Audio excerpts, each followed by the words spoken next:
नमस्कार मित्रांनो, सौम्याला तिखट पाणीपुरी खायला खूप आवडायची. त्यामुळे तिची सासू तिला खूप रागवायची. भाऊ, थोडी तिखट पाणीपुरी खायला द्या. हो, आणि ती निळी मिरचीची चटणी भरभरून घाल त्यात. ताई, ही चटणी फारच तिखट आहे, तुम्ही खाऊ शकणार नाही. खाऊ घाल भाऊ, आमची सून तर अगदी तिखट पाणीपुरीच खाते. तिला मिरची मसाल्याच्या पाणीपुरी खायची फार आवड आहे. हो, आता हेच झालं ना झकास. तिखट पाणी. आता असंच रोज गल्लीत पाणीपुरी विकायला आलात की माझ्यासाठी खास तिखट बनवा. ठीक आहे ताई, नक्कीच. आतापासून मी लक्षात ठेवेन. हळूहळू सगळ्यांना ही गोष्ट समजली की सौम्याला खरंच मर्यादेपलीकडचं तिखट पाणीपुरी खायची खूप आवड आहे. एके दिवशी सौम्या एका कार्यक्रमामध्ये गेली होती. तिथे एक पाणीपुरीवाला भाऊ सगळ्यांना पाणीपुरी खायला देत होता, पण कोणालाच पाणीपुरीचा खरा स्वाद लागत नव्हता. सौम्या वहिनी, आता तुम्हीच तुमच्या पद्धतीने एक मस्त पाणीपुरी बनवून द्या. भाऊ तर अगदी फिक्की पाणीपुरी देतोय. अगं शेपाली, राहू दे. जर सौम्याने पाणी बनवलं ना तर तुम्हा सगळ्यांना एकही पाणीपुरी खाता येणार नाही. सौम्या फार तिखट पाणीपुरी खाते आणि ती आपल्या पद्धतीने पाणी बनवेल. मग तुझ्या सकट आलेले सगळे पाहुणे पाणीपुरी खायचं टाळतील.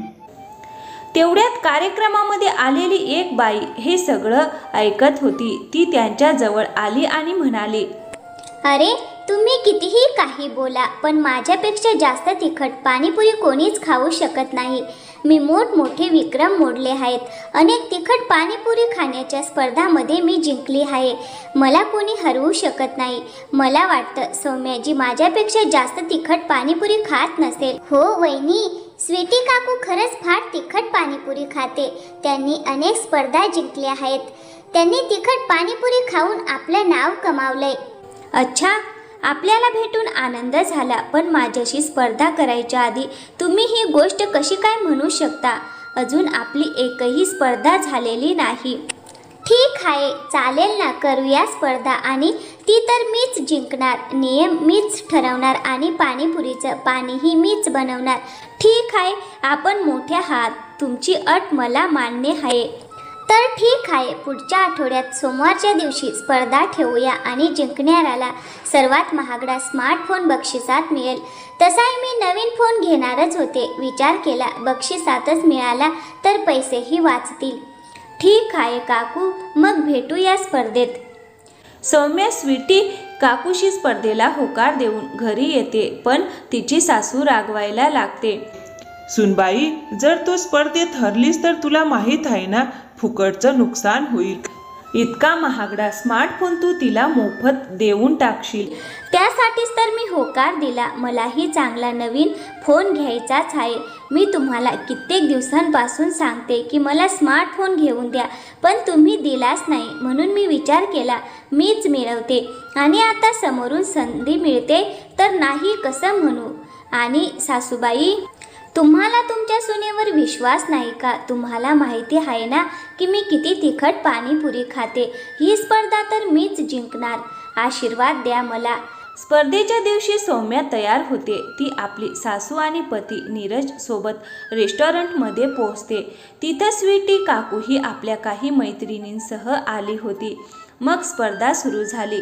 स्वीटीला वाटलं होतं की तिनं पाणी इतकं तिखट बनवलंय की सौम्याला एकही पाणीपुरी खाता येणार नाही. पण हे काय, सौम्या तर झपाझप सगळी पाणीपुरी संपवत होती. तुम्हाला माहीत नाही आज तुम्ही कोणाशी पंगा घेतला आहे. माझ्या सुनेचं बक्षीस तयार ठेवा. स्वीटीने हद्दपार तिखट मसाल्याचं पाणी बनवलं होतं. काही वेळात तिच्या डोळ्यातून आणि कानातून पाणी यायला लागलं, पण सौम्या पाणीपुरी खाणं थांबवतच नव्हती. शेवटी सौम्या ही तिखट पाणीपुरी खाण्याची स्पर्धा जिंकते. मज्जा आली. इतकी चटपटीत तिखट पाणीपुरी होती ना. कमालच पाणी बनवलं तुम्ही स्वीटी काकू. आता माझा तो लेटेस्ट फोन जो बक्षिसात मला मिळणार आहे, तुम्ही पैसे ट्रान्सफर करणार की स्वतः फोन घेऊन द्याल?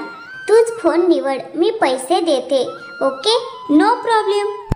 नीरज, मी विचार करत होते, तू ऑनलाईन बोलत होतास ना, तो लेटेस्ट फोन आपणच घेऊया.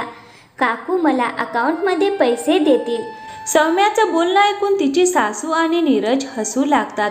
त्यावेळी स्वीटी काकूचा चेहरा खरंच पाहण्यासारखा होता.